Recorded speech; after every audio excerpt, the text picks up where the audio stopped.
और ये तवा है मिट्टी का तवा, जो कि सबसे शुद्ध माना जाता है हमारे यहाँ पे। यहीं पे महाराज जी अपने जो भगवान के लिए प्रसाद बनाते हैं इसी चूल्हे पे बनाते हैं। लकड़ी भी पली हुई है, उपड़ा भी है। तो आइए चलते हैं महाराज जी के श्री चरणों में। सच्चिदानंद रूपाय विश्वोत्पत्त्यादि हेतवे तापत्रय विनाशाय श्री कृष्णाय वयं नमः। यानी कि सत्य है, चित्त है, आनंद स्वरूप है ना। तो हम लोगों का जो मन है, एक ध्यान दीजिएगा, तो भगवान का प्रत्येक वस्तु, प्रत्येक नाम रूप लीला जो भी है वो चिन्मय है संसार में। पर वो जब हम खोजेंगे, अब गंगा जी हैं, जमुना जी हैं, तो उनको हम नाला थोड़ी ना बोल देंगे। नहीं बोले। होय भजन नहीं तामस देहा। इस शरीर में हम लोग जो अन्न ग्रहण करते हैं, संग जो है करते हैं, इसका 99% प्रभाव पड़ता है जी। तो अन्न का, संग का, भूमि का। तो इससे बचने के लिए जो है भजन में मन नहीं लगता है, तो संतों की सेवा में, गौ की सेवा में, कथा कीर्तन में आप बैठिए। तो अब ये होगा नहीं कलयुग में। कलिर दोषे निधे राजन हस्ते को मान गुड़ा कीर्तना देव मुक्त संगम सदा व्रजे। भगवान का जो है कलयुग में अब एक हरि नाम संकीर्तन ही सर्वोपरि है। नाम संकीर्तन ही एक प्रकार से सर्वोच्च माना जाएगा।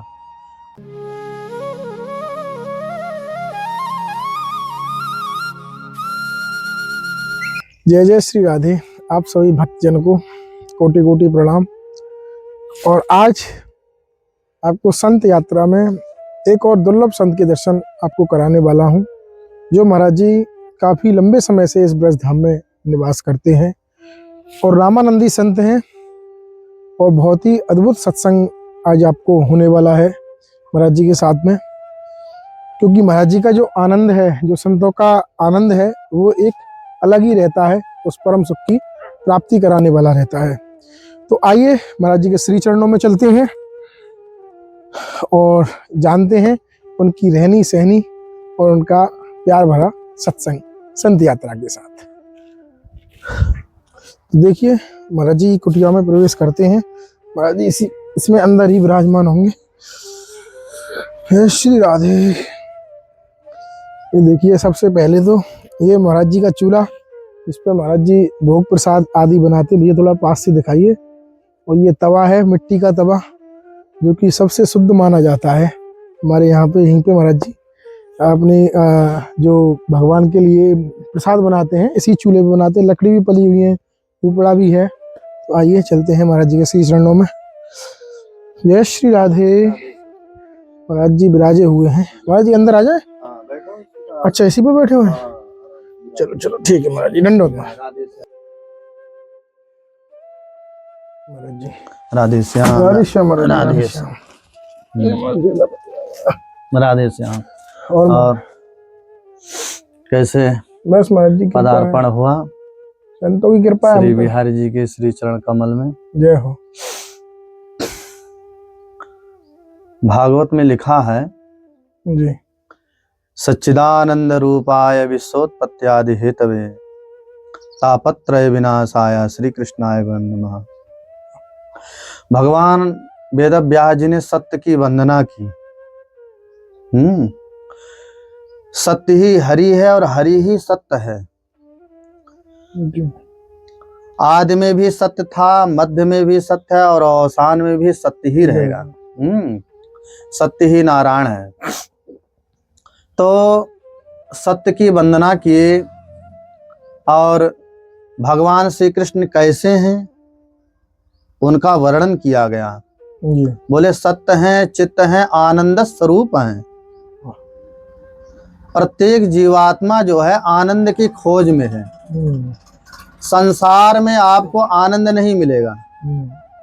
एक दूसरे को आप सुख दोगे, सुख मिलेगा, शांति मिलेगा। भगवान ने जो अच्छे अच्छे पदार्थ है, अच्छे अच्छे वस्तु है, वो भगवान ने छिपा करके रखा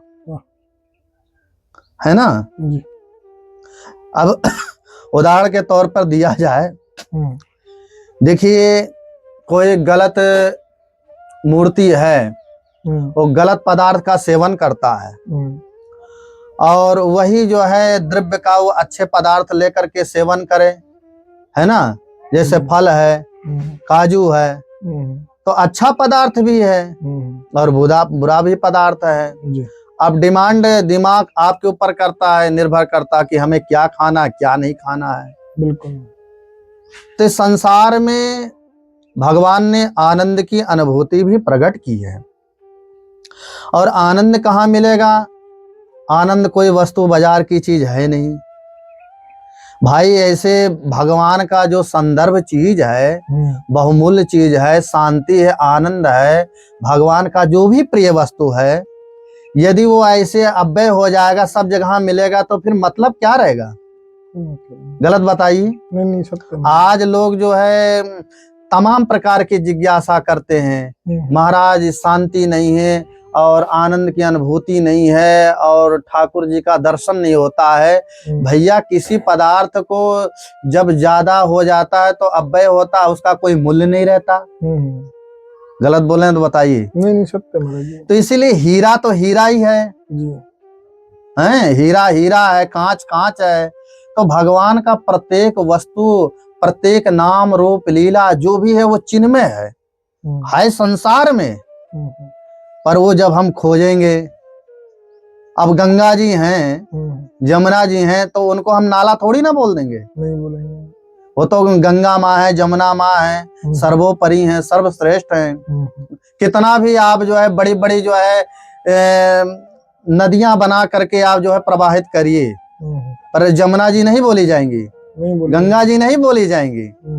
तो ऐसे ही भगवान का जो भी है सत्य है, चित्त है, आनंद स्वरूप है, वो आपके संतों के पास मिलेगा, गौ माता के सेवा से मिलेगी, कथा कीर्तन से मिलेगा। हम परिश्रम करना नहीं चाहते हैं। अब भाई ऐसे अगर बैठे बैठे सब होने लगे तो फिर कर्म प्रधान विश्व कर राखा, तुलसीदास जी ने कोई गलत लिखा नहीं, है ना। तो आपके पास सब कुछ पदार्थ है, तो अगर आप बनाकर नहीं जानते हैं, नहीं खाना जानते हैं, तो ऐसे बैठे रहो हाथ में हाथ रख करके। इसी मिट्टी को हम लोग जो है वस्त्र में लग जाता है तो लोग गंदा मानते, देखिए मिट्टी लग गया। और इसी मिट्टी का क्या क्या नहीं बनता, घड़ा भी बनता, हम लोग जल पीते हैं। इसी मिट्टी का ईंट बनता, मकान तैयार हो जाता। आधी से ज्यादा मिट्टी का वस्तु पदार्थ जो है प्राप्त किया जा रहा है। तो एक बनाने का कला है और बनाने वाले गुरु हैं, है कि नहीं? बिल्कुल। माता पिता भी गुरु हैं। आज हम लोगों का जो निर्माण करते हैं, आधा माता पिता का योगदान है, फिर जो है सदगुरु का योगदान है। तो इसलिए जो है इसमें गुरु की भूमिका है, और भगवान भी जो है गुरु के ही स्वरूप में है।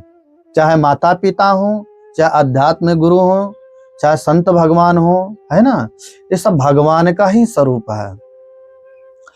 तुलसीदास जी ने बहुत सुंदर सुंदर जो है चौपाइयां लिखा है। जैसे कि मनुष्य में जो है सबसे ज्यादा विघ्न क्या आता है? मनुष्य जीवन। हाँ, जो आगे प्रगति नहीं कर पाता है ना, कठिनाई आती है। सहज स्वभाव न मन कुटिलाई, अब भजत कृपा करी है रघुराई। आप साल भर का बालक है, आप उसको गलती की एक थप्पड़ मार दीजिए, अब कोई वस्तु पदार्थ दीजिए, वो नाचने लगेगा, हंसने लगेगा, भूल जाता है हमें क्या हुआ। तो ऐसे भगवान जो है हम लोगों को सहज में ही प्राप्त होंगे, सहज मन बनाना पड़ेगा। असल में क्या है, मन में हम लोग छल कपट ले आते हैं, हम बहुत बुद्धिमान हैं, हम बहुत चालाक हैं, बस वहीं तक रह जाते हैं। भाई अपनी बुद्धिमानी चालाकी संसार में लगाओ ना, अगर वहां बुद्धि की परे है, वहां बुद्धि की बात है, तब तो सब कोई प्राप्त कर लेगा। इसलिए वहां सहज स्वभाव। आप उदाहरण के तौर में लीजिए, आप समुद्र में जाइए, गोता लगाइए और सोचे कि इसके था लगा लेंगे समुद्र में, कितनी गहराई है, नहीं लगा पाएंगे। तो ऐसे ही भगवान है, अनंत है ना। सहज में हम आएंगे और ये मन जो है निर्मल दर्पण हमारा सत्संग से होगा, संतों की सेवा से होगी। एक तुलसीदास जी ने बहुत सुंदर जो है चौपाई में बहुत जो है सार तत्व निकाला। होय भजन नहीं तामस देहा। इस शरीर में हम लोग जो अन्न ग्रहण करते हैं, संग जो है करते हैं, इसका 99% प्रभाव पड़ता है। जी। तो अन्न का, संग का, भूमि का, तो इससे बचने के लिए जो है भजन में मन नहीं लगता है तो संतों की सेवा में, गौ की सेवा में, कथा कीर्तन में आप बैठिए तो सहज में जो है मन जो है भगवान नाम जो है आपको जो है प्रेम रुचि होने लगेगा। और आप चाहें कि हम जो है जंगल में जाएं, बैठें और वहां 12 घंटा ध्यान लगाएं और हम माला भजन करें, तो लोग भले झूठ बोले, अब कलयुग में असंभव है। हाँ, अब कलयुग में ऐसा होने वाला नहीं है। कलयुग में एकांत में तुम सोचो, जाकर हम बैठे भगवान का मन लगाए, लाख कोई कुछ बोले, अब ये होगा नहीं कलयुग में। कलिर दोषे निधे राजन हस्ते को मान गुड़ा कीर्तरा देव मुक्त संगम सदा ब्रजे। भगवान का जो है कलयुग में अब एक हरि नाम संकीर्तन ही सर्वोपरि है। नाम संकीर्तन ही एक प्रकार से सर्वोच्च माना जाएगा।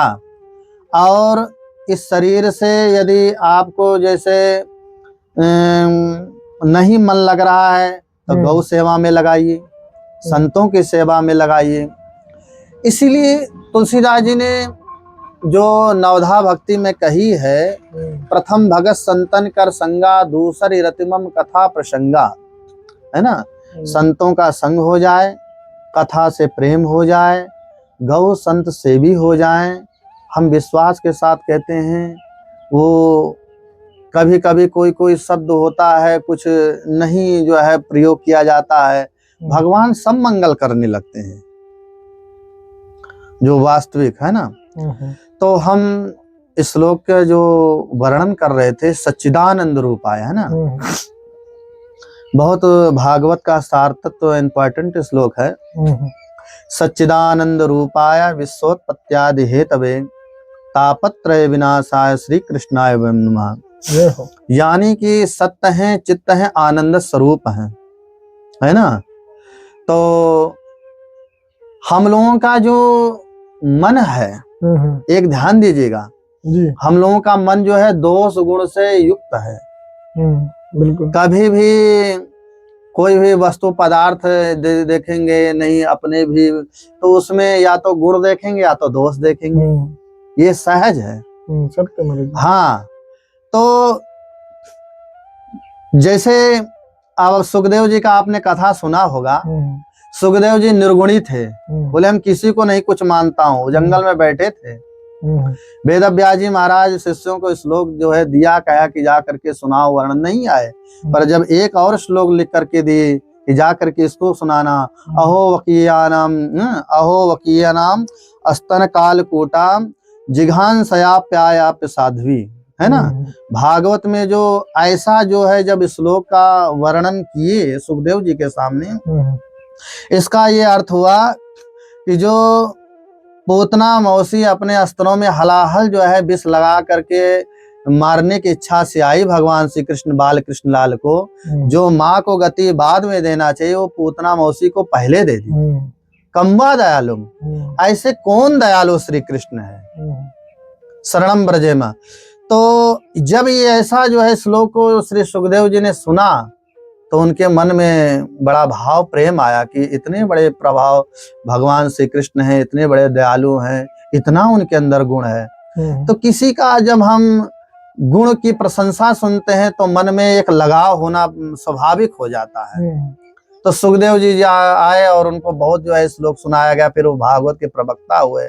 तो ऐसे ही हम लोग किसी का जो प्रेम होता है उसके गुण की प्रशंसा होती है जी। गलत बताइए? नहीं सत्य। हाँ, कहीं आप किसी का जो है जब प्रशंसा होगी, गुण का होगा, अच्छा भाई ऐसे हैं वो, ऐसे हैं वो, ऐसे ठाकुर जी हैं, ऐसे गुरु जी, तो मन अटैचमेंट लगाव होना शुरू हो जाता है। तो ऐसे हमारे भगवान श्री कृष्ण हैं। तो इसलिए वो जो है सत्य हैं, चित्त हैं, आनंद स्वरूप हैं। जब उनका हम लोग ध्यान करते हैं, चिंतन करते हैं, नाम संकीर्तन करते हैं, और कैसे हैं, उनका प्रभाव क्या है, दैहिक, दैविक, भौतिक, हमारे जीवन में जो कष्ट आते हैं 3 प्रकार के हैं, देवताओं द्वारा, भूत प्रेत द्वारा और शारीरिक द्वारा। त्रिविध प्रकार के वो तापों को, कष्ट के निवारण भी करते हैं। किसके द्वारा? कथा कीर्तन के द्वारा, है ना। श्री कृष्णाय वयम नमः। तो ऐसे जो भगवान श्री कृष्ण हैं, यानी कि उनके नाम कीर्तन में इतना प्रभाव है ना। तो इसलिए जो है भगवान का जो आपने गुण सुना, श्री कृष्ण की महिमा सुनी, इससे उनके चरणों में सहज अनुराग होने लगता है। एक गुरु हुए, एक हमारे हरि हुए, ये कभी किसी जीव का दोष नहीं देखते लाला। ये आपको जीवन में मानना पड़ेगा। संसार में आप किसी के पास जाएंगे, किसी से राग होगा तो एक दिन द्वेष भी होगा। ये हम लोग झूठ बोलते हैं, ये झूठ छुपाने से नहीं होगा। किसी से हम जो है किसी का गुण देखेंगे तो एक दिन दोष भी दिखेगा। पर एक ठाकुर जी, एक गुरु जो है, संत भगवान जो है, लाख तुम उनके सामने जाओ, वो लाख तुमको कुछ कहें पर वो दोष गुण तुम्हारा नहीं देखते। कैसा भी हो, जीवात्मा है, भगवत का अधिकारी है, इसके ऊपर भी कृपा करो। तुमको यदि डांटते भी हैं, किंचित मात्र कुछ करते हैं, तो उनका मंगल कृपा समझो लाला। हो सकता हमारे ऊपर ऐसी कृपा दया दृष्टि कर दी संतों ने, हमको आज ऐसा दिया, कोई जरूरी नहीं है। कहते हैं, हमने कथा में सुना है लाला कि सत्संग कई प्रकार का होता है जी। हनुमान जी ने जो थप्पड़ मारा लंकिनी को, तो तात स्वर्ग अपवर्ग सुख धरे तुलाने कंग, ये लंकिनी ही वाक्य बोली, क्योंकि हनुमान जी का जो थप्पड़ पड़ा तो उसकी मति शुद्ध हो गई, तो सत्संग उसके अंदर से प्रस्फुटित हो गया। तो कई प्रकार की कृपा भी होती है, कोई जरूरी नहीं कि आपको कोई प्रसाद ही दे रहा है, आपको जयमाला पहना रहा है तो हमारे ऊपर कृपा हो गई। कृपा कई प्रकार की होती है, चेष्टा दृष्टि से, दंड से। भाई जैसे जीवात्मा होता है उसी प्रकार उसको जो है अधिकारी होता है, उसी प्रकार उसको जो है नियुक्त किया जाता है सेवा। तो ऐसी ही कृपा जो होती है, कृपा कई प्रकार की होती है। तो सत्संग की अनंत महिमा है। पहले जीवात्मा को सत्संग करना चाहिए, है ना। जब उनके जो है गुण का वर्णन सुनेगा, भगवान के चरणों में अनुराग होगा। बिनु सत्संग न हरि कथा, तेहि बिनु मोह न भाग, मोह गए बिनु राम पद हुए न दृढ़ अनुराग। तो हमें सबसे पहले जो है कथा कीर्तन से विश्वास आने लगता है, फिर विश्वास के बाद में उनके चरणों में प्रेम होने लगता है। तो इसलिए जरूर लगे रहो, हताश मत हो, बड़े भाग मानुष तन पावा। हताश मत हो, हरि गुरु कृपा है। तो आप सभी भक्तों ने देखा, महाराज जी ने बड़े सुंदर तरीके से आनंद की परिभाषा, सबसे पहले कि वास्तविक आनंद क्या है और भगवान की भक्ति की तरफ कैसे हम लोग अग्रसर हो सकते हैं। भगवान की भक्ति प्राप्त करने का कृपा साधन शास्त्र में महाराज जी ने बताया है। तो मिलते हैं हम भी ऐसे ही दुर्लभ संत दर्शन के साथ, सिर्फ संत यात्रा पर।